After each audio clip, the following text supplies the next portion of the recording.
Hello, it's Dawn again. The Lord wanted me to share with you a vision that He gave me back in 1980. I was in my mid-20s. It's around a year after my dad died.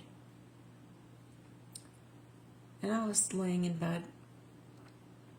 Hadn't fallen asleep yet, when all of a sudden the entire room just went black. I mean, inky darkness every which way. And it wasn't frightening. It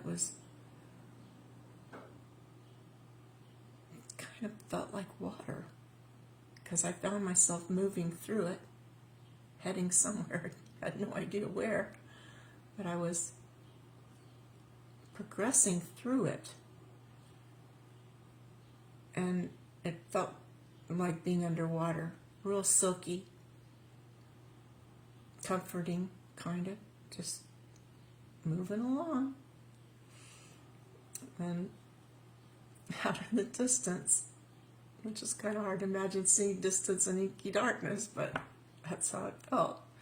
I saw this little flash of light, sort of like what you're seeing happening on my glasses, a little outline. And then I realized that it was a sphere. So I got closer. And then as far as I felt I should go to see the whole thing, a light showed up within the sphere, and it was a flame. And it revealed itself to me in stages, what was happening inside the sphere. First, it was this red-orange burning flame that was shaping itself like a rose. It was in constant motion, and it was displaying itself like in every conceivable way you could think a rose would look.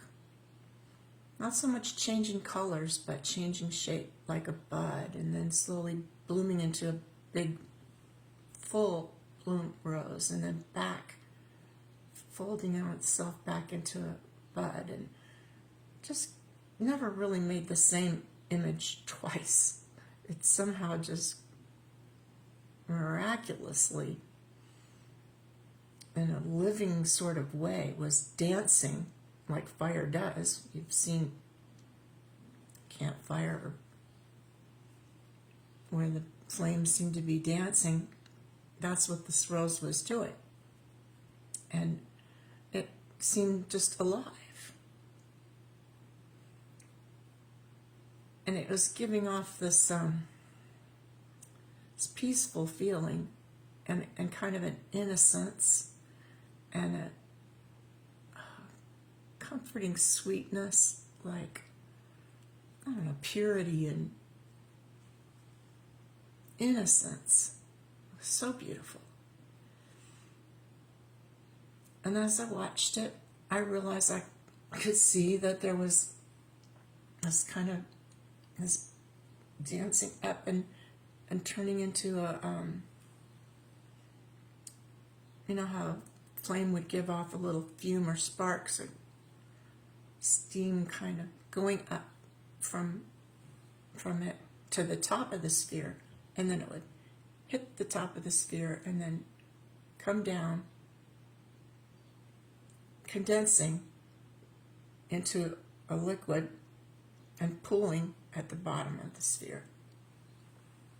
Maybe about a third of the sphere was pooled with this red liquid, and then the rose was pulling somehow, which you couldn't really see. There was really indistinct where you would maybe imagine a stem would be stuck down into the pool to pull up and continue to burn from that.